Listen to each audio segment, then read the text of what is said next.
قبل ما نبداو الحلقه ديال اليوم خاصنا نعرفوا باللي عالم الجن عالم كبير بزاف وخطير. كاينين الناس كيامنوا به وكاينين الناس كيعتبروه غير خرافه وكتجيهم شي حاجه اللي ماشي منطقيه. ولكن حنا كمسلمين تذكر في الدين ديالنا وجود الجن، وتذكر حتى في القران الكريم، وجا حتى في شي احاديث ديال الرسول صلى الله عليه وسلم باللي الجن يقدر يجي في صفه حيوان او حتى انسان. المهم باش ما نطولش عليكم، وقبل ما نبداو الحلقه ديالنا، اللي كيشوفني ديما ولا اللي اول مره كيشوفني، انا كنحط مواضيع متنوعه، بعض المرات كتكون ثقافيه وبعض المرات كتكون قصص واقعيه. المهم اي حاجه غتفيدك وغتاخذ عليها فكره. داكشي علاش دخلوا اشتركوا في القناه، خذ فكره ومرحبا بكم. وما تنساوش فعلوا زر الجرس باش يبقى يوصلكم ديما الجديد ديالي. يلا نبداو الحلقه.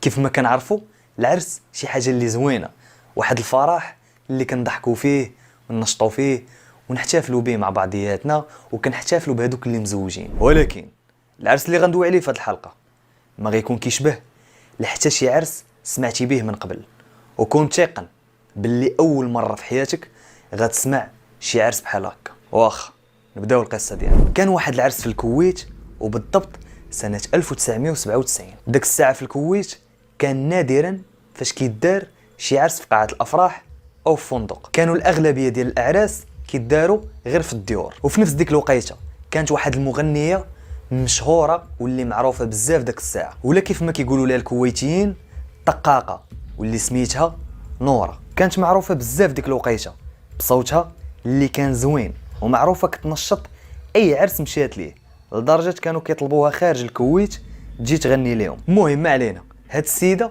واحد النهار كانت جالسه، حتى جاها اتصال من عند شي مرا، قالت لها هذيك المرا باللي بنتها عندها عرس وبغات طقاقه نوره باش تجي تحضر لها العرس وتنشطوا كيف ديما. وبالضبط نهار الخميس مع 10 ديال الليل، وتحديدا في واحد المنطقه في الكويت كيقولوا ليها الصباحيه. المهم اتفقت السيده اللي عندها العرس مع الطقاقه نوره على واحد المبلغ ديال 500 دينار، وداك الساعه كان مبلغ كبير بالنسبه للمغنيه. وبالفعل نهار العرس مشات المغنيه نوره مع الفرقه ديالها، واللي كتكون ما بين 6 و7 العيالات، للعنوان اللي عطاتها السيده. ومع الدخله ديال الدار لقاو الطوموبيلات محطوطين حدا ديك الدار، الناس داخله خارجه، الدراري كيلعبوا تما حدا الدار، كاين الاضواء، المسائل مزيان، كلشي هو هذاك العرس على حقه وطريقه وكلشي على ما يرام. وملي دخلوا للفيلا لقاو كلشي زوين، كلشي مقاد هو هذاك، المسائل كامله مزيانه، العيالات لابسين لبس زوين والوليدات كيلعبوا، يعني حتى لهنا كل شيء عادي. دخلت نورا والفرقه ديالها لواحد البيت كيبدلوا حوايجهم وكيتقادوا باش يوجدوا باش يبداو.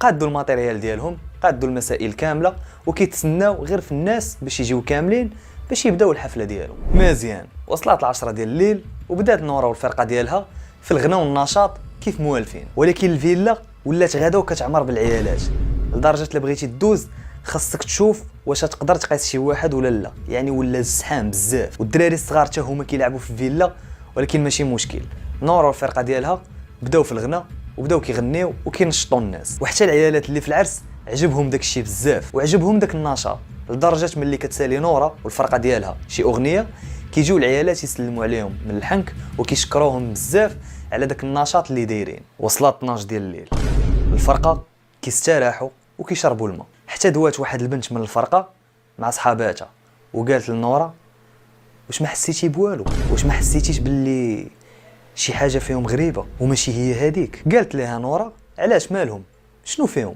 قالت لها صاحبتها ما لاحظتيش باللي ملي كيجيو يسلموا علينا حناكهم حرشين بزاف وخارجه منهم واحد الحراره اللي ماشي طبيعيه. وهنا الفنانه نورا تقرصات وحسات بشي حاجه ماشي هي هذيك، حيت اصلا هي كانت شاكه ولكن ما بغاتش تقولها لهم باش تخلعهم.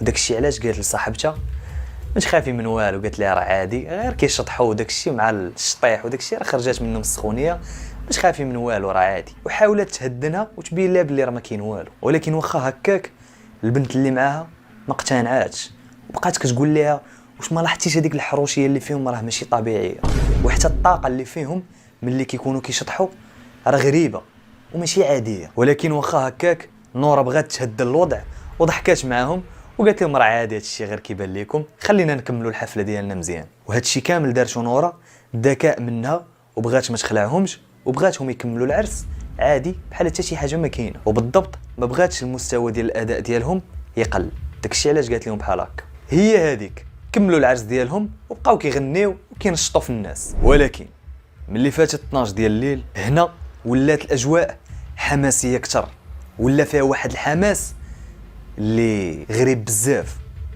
وماشي عادي، وفي شي شكل ولا داك الحماس كيخلع. وهنا الفرقه بدا كيدخلها الشك اكثر، والواعر في هذا البلان هو بداو كيشوفوا العيالات كيشطحوا، ولكن رجليهم ماشي عاديين، رجليهم بشي شكل ما غاديش نقول لكم ديال جمل ولا ديال الحولي ولا الله اعلم، المهم رجليهم ماشي ديال الانسان. وهنا نورا والفرقه ديالها تخلعوا بزاف لدرجه ولا الارتباك في الاغنيه وفي الصوت اللي كيغنيو، وهذا الشيء كامل بكثره ديك الصدمه اللي شافوا. بقاو كيشوفوا في بعضياتهم وبحال عينيهم كيقولوا باللي داكشي اللي كانوا شاكين فيه بحال راه بصح. صافي تخلعوا ولا داك الارتجال بزاف في الصوت ديالهم. ولكن واخا هكاك هنا الفنانه نورا دارت واحد الحاجه اللي مزيانه، عاد ما زادت هزات صوتها ونشطات العرس اكثر، وهي كتغني وكتشوف الفرقه ديالها وبحال كتقول لهم بعينيها باش يغنيو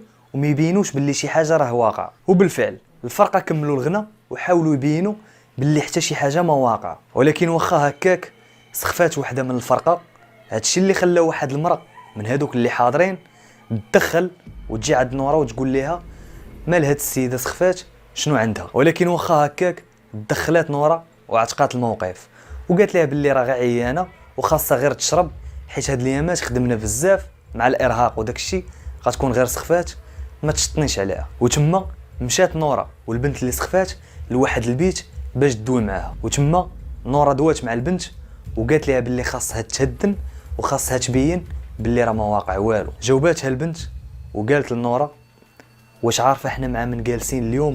راه ما جالسينش مع بشر. جاوباتها نورا وقالت لها هاد العرس ديال الجن ماشي ديال البشر، ولكن ما عندنا ما نديرو، الحل الوحيد باش نخرجوا من هنا هو خاصنا نكملوا العرس ونغنيو مزيان باش ما يعيقوش بينا، باش ما يأذيوناش، وهكا غنقدروا نخرجوا من هنايا مزيانين وبخير. وبالفعل رجعوا يغنيو وكملوا الغنى ديالهم والنشاط حتى الفجر. وهنا غيبرد الجو وغيطفى كاع داك الحماس والنشاط اللي كان، وحتى داك الصداع وداك الهراج اللي كان كلشي غيسكت في دقه. وتما غيطفى الضوء وغيولي البيت مظلم كامل كيخلع، وحتى الناس اللي كانوا كاملين تمايا كلهم غبروا، ما بقاش الاثار ديالهم. هنا الفرقه الموسيقيه غتبدا تغوت واحد الغوات اللي هيستيري بكثره ديك الخلعه اللي شافوا، وغيتيقنوا باللي هذا العرس كان عرس ديال الجن ماشي ديال البشر. نورا بقات جالسه في بلاصتها وكتقرا القران في خاطرها، ولكن واخا هكاك كانت قويه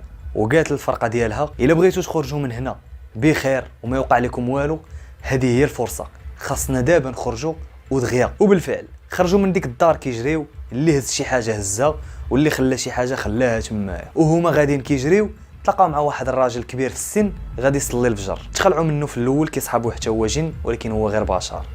سولهم وقال لهم فين كنتو وشنو كديروا دابا في هاد الوقيته هنايا؟ جاوباتو نورا وقالت لي باللي راه كانوا خدامين وعندهم واحد العرس في هاد الدار، يلاه سالام. داك الراجل استغرب وقال لاش من دار كدوي عليها؟ وتما كانت الصدمه ملي دارت نورا بغات توريه الدار فين كانوا خدامين، تصدمات لقات غير دار مهجوره تماما وما فيهاش الاثار كاع ديال دوك الطوموبيلات اللي كانوا، وحتى هذيك الزينه اللي كانت في الدار حتى حاجه ما كاينه، بحال حتى شي واحد ما كان في هذيك الدار. وتما قال لهم هذاك الراجل باللي هاد الدار راه مهجوره 10 سنين هادي وحتى حد ما كيقرب ليها، لدرجه بعض المرات كيسمعوا اصوات خارجه منها. وتما تيقنات الفنانه نورا باللي داك العرس اللي كانوا فيه عرس ديال الجن ماشي ديال البشر.